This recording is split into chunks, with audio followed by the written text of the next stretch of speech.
Albert Einstein once said, everybody's a genius, but if you judge a fish by its ability to climb a tree, it will live its whole life believing that it is stupid.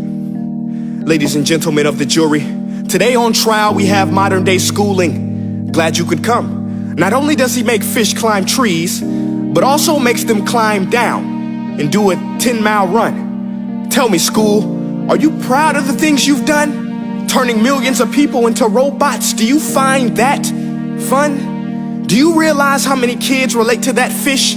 Swimming upstream in class, never finding their gifts, thinking they are stupid, believing they are useless? Well, the time has come, no more excuses. I call school to the stand and accuse him of killing creativity, individuality, and being intellectually abusive. He's an ancient institution that has outlived his usage. So, Your Honor, this concludes my opening statement, and if I may present the evidence of my case, I will prove it. Proceed. Exhibit A. Here's a modern day phone. Recognize it? Here's a phone from 150 years ago. Big difference, right? Stay with me. Here's a car from today, and here's a car from 150 years ago.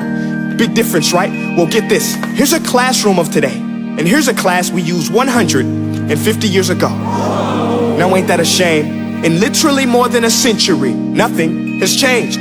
Yet you claim to prepare students for the future? But with evidence like that, I must ask, do you prepare students for the future or the past? I did a background check on you and let the record show that you were made to train people to work in factories, which explains why you put students in straight rows, nice and neat, tell them sit still, raise your hand if you want to speak, give them a short break to eat, and for 8 hours a day, tell them what to think. Oh, and make them compete to get an A letter which determines product quality, hence grade A of meat. I get it. Back then, times were different. We all have a past. I myself am no Gandhi. But today, we don't need to make robot zombies. The world has progressed. And now we need people who think creatively, innovatively, critically, independently, with the ability to connect. See, every scientist will tell you that no two brains are the same. And every parent with 2 or more children will confirm that claim. So please explain why you treat students like cookie cutter frames or snapback hats, giving them this one-size-fits-all crap. Watch your language. Sorry, Your Honor, but if a doctor prescribed the exact same medicine to all of his patients, the results will be tragic. So many people would get sick, yet when it comes to school, this is exactly what happens. This educational malpractice, where one teacher stands in front of 20 kids, each one having different strengths, different needs, different gifts, different dreams, and you teach the same thing the same way? That's horrific. Ladies and gentlemen, the defendant should not be acquitted. This may be one of the worst criminal offenses ever to be committed. And let's mention the way you treat your employees. Objection. Overruled. I want to hear this. It's a shame. I mean, teachers have the most important job on the planet, yet they're underpaid? No wonder so many students are short-changed.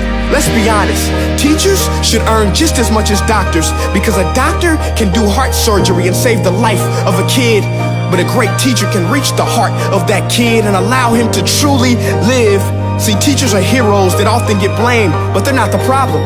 They work in a system without many options or rights. Curriculums are created by policymakers, most of which have never taught a day in their life. Just obsessed with standardized tests. They think bubbling in a multiple choice question will determine success. That's outlandish. In fact, these tests are too cruel to be used and should be abandoned, but don't take my word for it.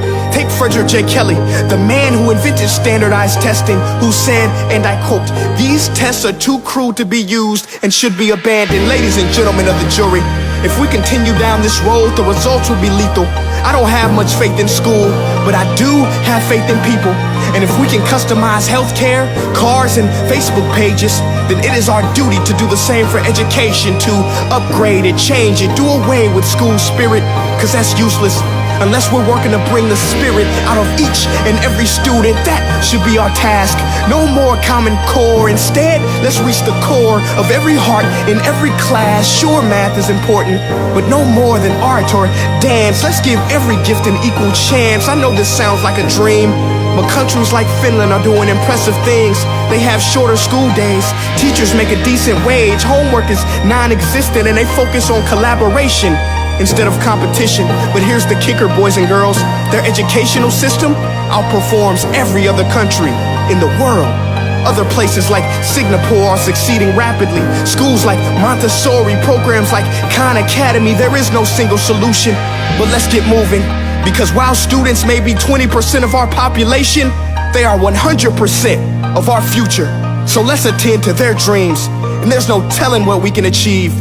This is a world in which I believe, a world where fish are no longer forced to climb trees. I'll rest my case.